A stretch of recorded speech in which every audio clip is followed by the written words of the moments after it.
Hello guys. Pizza series part 2 में आपका स्वागत है। अगर आपने पार्ट 1 चेक नहीं किया तो ज़रूर चेक कर लें। आज हम बनाएंगे सबसे लजीज डोमिनो स्टाइल पिज़्ज़ा, जो देखने में भी कमाल का, टेस्ट में भी ज़बरदस्त है। ऊपर से क्रिस्पी, अंदर से बिल्कुल सॉफ्ट और सुपर क्रीमी। मेरी ट्राई की गई बेस्ट पिज़्ज़ा रेसिपी। और एक एक्साइटिंग अनाउंसमेंट, मेरे चैनल पर जल्द ही सब्सक्राइबर्स के लिए गिव अवे है। सब्सक्राइब जरूर करो ताकि आप उस गिव अवे का हिस्सा बन सको और आपको मिले 500 रुपए वैल्यू का गिफ्ट। मेरे चैनल पर बहुत लाजवाब और यूनिक रेसिपीज लाती हूँ, जो बिल्कुल फ्री है और दूसरे चैनल से काफी अलग है। इसलिए सब्सक्राइब करो ताकि आप हमारे चैनल का पार्ट बन सको। चलिए रेसिपी शुरू करते हैं। मैं ले रही हूँ 1 कप लूक वार्म वाटर। देखिए, लोग ज्यादातर इसी पार्ट में गलती करते हैं। वाटर का टेम्परेचर सही नहीं लेते और इसी वजह से आपका पिज्जा उतना अच्छा नहीं बनता। लूक वार्म वाटर का मतलब है ऐसा वाटर जो इतना गर्म हो कि आप अपनी फिंगर आराम से डाल सको। अब हम ऐड करेंगे 1 टेबलस्पून शुगर। शुगर को स्किप मत करना, क्योंकि यही वो सीक्रेट इंग्रेडिएंट है जो आपके पिज्जा डो को फ्लफी बनाने और अच्छे से राइस करने में मदद करेगा। अब एक और आधा छोटा चम्मच यीस्ट डाल देंगे। मैंने इंस्टेंट यीस्ट यूज किया है। इसे अच्छे से मिक्स कर लेंगे जब तक ये पूरी तरह से घुल ना जाए। अब मैं इस मिक्सचर को 10 मिनट के लिए एक्टिवेट होने के लिए रख दूंगी। हमारी ईस्ट बिल्कुल परफेक्टली एक्टिवेट होके रेडी है। जस्ट लुक एट इट, कितना बबली और फ्रॉटी टेक्सचर है। ये परफेक्ट एक्टिवेशन का साइन है। कितना परफेक्टली एक्टिवेट हो गया है। ये बबली, फ्रॉथी टेक्सचर और रिजन वॉल्यूम दिख रहा है। ये सब साइंस हैं कि आपका यीस्ट 100% एक्टिव है। अगर आपने लूकवार्म वाटर सही लिया, तभी ये रिजल्ट मिलेगा। इस परफेक्ट एक्टिवेशन से ही आपका पिज्जा डो डबल फ्लफी और सुपर सॉफ्ट बनेगा। अब इस एक्टिवेटेड यीस्ट मिक्सचर में हम ऐड करेंगे 1 चम्मच सॉल्ट, एक आधा कप मैदा,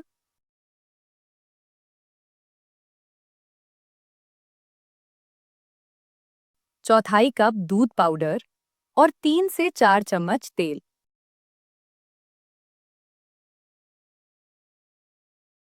इसे अच्छे से बीट करेंगे जब तक सॉफ्ट और स्मूथ डो ना बन जाए। इसे अच्छे से बीट कर रही हूँ। अगर आपके पास बीटर नहीं है तो हाथ से गूंथ लो। धीरे धीरे बीट करो जब तक एक परफेक्ट सॉफ्ट और स्मूथ डो ना बन जाए। देखो, ये परफेक्ट सॉफ्ट टेक्सचर में आने लगा है। मिल्क पाउडर ऐड करने से एक्स्ट्रा फ्लफी बनेगा। धीरे धीरे बीट करते करते मैं स्मूथ टेक्सचर ला रही हूँ हमारे डो में। ये देखो, कितना स्मूथ टेक्सचर आ रहा है। अब स्पैचुला की मदद से बोल को क्लीन कर रही हूँ और डो को परफेक्ट शेप दे रही हूँ। स्पैचुला बहुत काम आता है। बीटर और स्पैचुला दोनों के साथ काम सुपर आसान हो जाता है। आपको बिल्कुल हाथ गंदे करने की जरूरत नहीं पड़ती। अब मैं इसे फिर से अच्छे से बीट करूंगी, जब तक एक स्मूथ और इलास्टिक डो बिल्कुल तैयार ना हो जाए। अगर हाथ से गूंथ रहे हो तो अच्छे से गूंथो, जब तक इलास्टिक स्मूथ डो ना बन जाए। ऐसे ही करते करते मैंने 5 से 7 मिनट तक बीट किया। ये देखो, अब बिल्कुल स्मूथ इलास्टिक डो तैयार हो गया। नीडिंग का राज यही है। ये ग्लूटेन डेवलप करता है, जो डो को स्ट्रेची बनाता है। बीटर से फास्ट नीडिंग होता है, लेकिन हाथ से फील आता है कि टेक्सचर कैसी बनी है। अगर कम नीडिंग किया तो डेंस पिज्जा बनेगा, इसलिए परफेक्ट कीनिंग जरूरी है। अब मैं इसके ऊपर 2 चम्मच तेल डालूंगी और फिर बीट करूंगी। ऑयल से डो सरफेस सील हो जाती है, प्रूफिंग में ड्राई नहीं होगा। ये नीडिंग से ऑयल इवनली डिस्ट्रीब्यूट होता है अंदर तक, सॉफ्टनेस के लिए। फाइनल बीट से ऑयल ग्लूटेन स्ट्रैंड्स को कोट करता है बेटर इलास्टिसिटी के लिए। बिना ऑयल के डो स्किन टाइट हो जाती है, क्रैक कर सकती है बेकिंग में। अब मैं इसे 10 मिनट तक छोड़ लूंगी ताकि ग्लूटेन रिलैक्स हो जाए। ये शॉर्ट रेस्ट से डो मैनेजेबल बन जाता है शेपिंग के लिए। रेस्टिंग के बाद मैं 3 चम्मच मैदा डालूंगी और इसे अच्छे से बीट कर लूंगी। ये फाइनल बीटिंग है। इससे डो हाइड्रेशन परफेक्ट हो जाता है नॉन स्टिकी डो के लिए। रेस्टिंग के बाद ग्लूटेन रिलैक्स्ड होता है। अब मैदा स्ट्रेंथ ऐड करता है। 3 चम्मच मैदा एग्जैक्ट अमाउंट है। ज्यादा डाला तो ड्राई, कम तो स्टिकी रहेगा। प्रो बेकर्स ये टेक्निक यूज करते हैं बल्क फर्मेंटेशन के पहले। अब देखो, हमारा डो बिल्कुल प्रोफेशनल लेवल पर रेडी हो गया। फाइनल बीटिंग के बाद मैं टूथपिक टेस्ट करूंगी। एक टूथपिक लूंगी और डो में होल करूंगी। अगर टूथपिक क्लीन निकले तो डो परफेक्टली नीडेड है। ये टेस्ट बताता है कि ग्लूटेन फुली डेवलप्ड है, ओवर नीडिंग नहीं हुआ। अगर डो चिपका तो 2 चम्मच तेल डाल के फाइनल गूंथ लो, सेटल हो जाएगा। ये टेक्निक ब्रेड बेकर्स यूज करते हैं पिज्जा डो के लिए भी। अब मैं 2 चम्मच तेल डाल के फाइनल फिनिश करूंगी। इससे प्रूफिंग के वक्त डो चिपकता नहीं है बोल में। ये फाइनल कोट से डो सपल और शाइनी हो जाता है। मैं स्पैचुला यूज करके डो को परफेक्ट बना रही हूँ। ये फाइनल टच से डो टाइट राउंड बॉल बन जाता है। स्पैचुला से हर साइड स्मूथ हो जाती है, नो क्रैक्स प्रूफिंग में। अब मैं इसे क्लिंक रैप की मदद से टाइटली ढक दूंगी 45 मिनट के लिए। क्लिंक रैप से मॉइस्चर लॉक रहेगा, डो ड्राई नहीं होगा। मेरा डो 45 मिनट में डबल होके तैयार है। अब मैं धीरे धीरे क्लिंक रैप हटा रही हूँ और इसे फिर से जेंटल नीड करूंगी।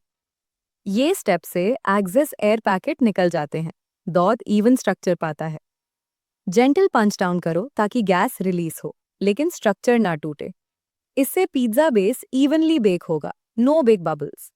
इसका जाल की तरह टेक्सचर देखो, एकदम परफेक्ट ग्लूटेन नेटवर्क बन गया। ये फाइन नेट स्ट्रक्चर एयरी क्रम देता है बेकिंग में। इससे पिज्जा स्ट्रेच करेगा बिना टेयर हुए टॉपिंग्स लगाते टाइम। अब मैं इसमें 1 चम्मच तेल ऐड करूंगी और स्पैचुला की मदद से अच्छे से गूंथ लूंगी। स्पैचुला से ऑयल इवनली डिस्ट्रीब्यूट होता है हर फोल्ड में। अब मैं इसे फाइनल प्रूफिंग के लिए 1 घंटे के लिए रैप करके वार्म स्पॉट में रख दूंगी। ये सेकंड प्रूफ से डोग इवन मोर एरी और स्टेबलाइज हो जाएगा। डो डबल होके तैयार है, इतना अमेजिंग है। इसके ऊपर थोड़ा सा मैदा डस्ट करूंगी ताकि रोलिंग के टाइम चिपके ना। जेंटली हाथ की मदद से प्रेस डाउन करो, एक्सेस गैस रिलीज करने के लिए। ये स्टेप से डो स्ट्रक्चर स्टेबल हो जाता है शेपिंग के लिए। अब अच्छे से हाथों की मदद से इसके साइड्स क्लीन करते हुए डो निकाल लेंगे और इसे थोड़ा सा गूंथ के थोड़ा मैदा डालते हुए 2 बराबर पार्ट्स में डिवाइड कर लेंगे। 50-50 डिवाइड कर लेंगे, परफेक्ट पिज्जा साइजेस के लिए। अब मैं एक डो से नॉनवेज पिज्जा बनाऊंगी, नॉनवेज लवर्स के लिए, और दूसरे डिवाइड किए डो से वेज पिज्जा, पनीर और वेजी लोडेड वेज लवर्स के लिए। अब दोनों डोज बिल्कुल रेडी इंडिविजुअल पिज्जा बेसेस बनाने के लिए। अब मैं इस डो को अच्छे से हाथों की मदद से स्ट्रेच करते हुए पिज्जा बेस की शेप दूंगी। इस तरह से कॉर्नर्स को छोड़कर थोड़ा थोड़ा स्ट्रेच करो राउंड शेप के लिए। हाथों से सेंटर से बाहर की तरफ प्रेस करो, इवन थिकनेस के लिए। ये टेक्निक से नेचुरल क्रस्ट रिम बन जाता है ऊपर फ्लफी। रोलिंग पिन मत यूज करें, हैंड स्ट्रेच से एयरी टेक्सचर मेंटेन रहता है। जेंटल स्ट्रेच रखो ताकि टेयर ना हो। प्रो टिप, अंडर सरफेस पे मैदा डस्ट करो स्टिकिंग से बचने के लिए। देखो कितना beautiful domino style thin base ready हो गया। अब मैं इसे प्लेट में ट्रांसफर कर रही हूँ। आप बेकिंग ट्रे भी यूज कर सकते हो। इस पे पिज्जा सॉस इवनली लगाऊंगी। ये सॉस रेसिपी का लिंक डिस्क्रिप्शन में पिन किया है, जरूर चेक करो। इतना अमेजिंग सॉस बनेगा कि डोमिनोज भूल जाओगे। अब फॉर्क की मदद से सेंटर में छोटे छोटे होल करूंगी ताकि बेकिंग के टाइम एयर बबल ना बने, इवन राइस मिले और बेस फ्लैट ना हो। अब टॉपिंग्स ऐड करूंगी, स्टार्टिंग विथ स्लाइस टमाटर और अनियन फ्रेश क्रंच के लिए। फिर चीज स्लाइस लेयर, इसे स्किप कर सकते हैं हो, लेकिन ये क्रीमी मेल्टेड टेस्ट देता है।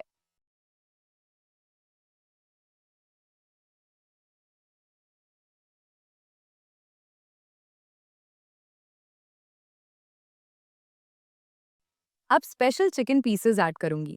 ये नॉर्मल टॉपिंग नहीं, ग्रेवी टाइप जूसी चिकन है। इस जूसी चिकन से हर बाइट में सॉसी एक्सप्लोजन मिलेगा डोमिनो स्टाइल। चिकन को मैरिनेट करके ग्रेवी अब्सॉर्ब करवाया है, सुपर मॉइस्ट रहेगा बेकिंग में। मोज़रेला स्प्रिंकल करो टॉप पे, चीज पुल इन्फिनिट बन जाएगा। अगर ये जूसी चिकन टॉपिंग कैसे बनाते हैं उसकी वीडियो चाहिए तो कमेंट जरूर करो। मैं वीडियो बना के अपलोड कर दूंगी। सब्सक्राइब रहना। अब मैं ग्रीन, रेड और येलो कैप्सिकम ऐड करूंगी। क्रिस्पी और जूसी। ये देखिए क्या जबरदस्त लग रहा है। मेरे मुंह में अभी से पानी आने लगा है। Looking so good. बिल्कुल डोमिनो से भी बेहतर। Pure restaurant level perfection. अब हम इसे ओवन में 230 डिग्री सेल्सियस पर अबाउट 20 से 25 मिनट तक बेक करेंगे। हमारा पिज्जा बहुत ही अमेजिंग लग रहा है। ओएमजी, ये तो वायरल पिज्जा है। हमारा पिज्जा बेक होके बिल्कुल तैयार है। बस देखो, सुनहरा कुरकुरा क्रस्ट, परफेक्ट क्रीमी टेस्ट के साथ, चीज बिल्कुल पिघली हुई और उफनती हुई, इन्फिनिट चीज पुल के साथ, टॉपिंग सुपर रसीले और कैरेमलाइज्ड। ये इरिजिस्टिबल खुशबू आ रही है। लहसुन, चीज, चिकन का परफेक्ट कॉम्बो। किनारे परफेक्ट उभरे हुए एरी क्रम के साथ अंदर, ये स्मेल ही बता रही है रेस्टोरेंट वाला स्वाद मिलेगा। अब हम वेज पिज्जा बनाएंगे। सेम स्ट्रेच पुल मेथड से परफेक्ट थिन बेस।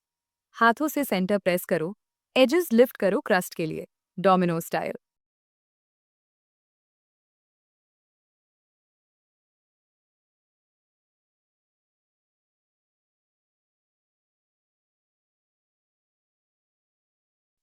अब मैं इसे प्लेट में ट्रांसफर कर रही हूँ।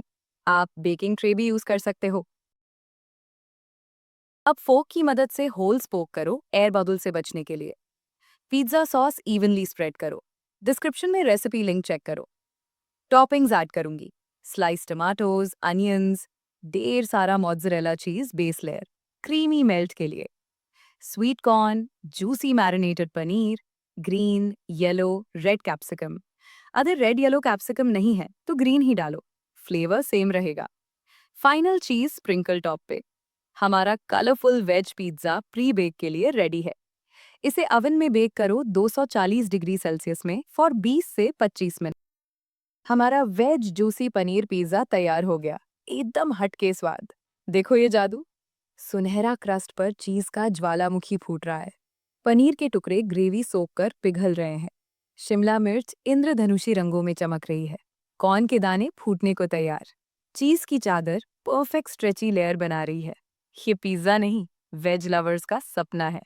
100% घर का रेस्टोरेंट जादू। आज के लिए इतना ही। मिलते हैं अगली पिज्जा सीरीज में। अगर ये डोमिनो स्टाइल पिज्जा बनाया तो कमेंट में बताना कैसा बना। लाइक करो और सब्सक्राइब जरूर करो बेल आइकन के साथ। अगली पिज्जा रेसिपी मिस मत करना। बहुत बहुत धन्यवाद। बाय।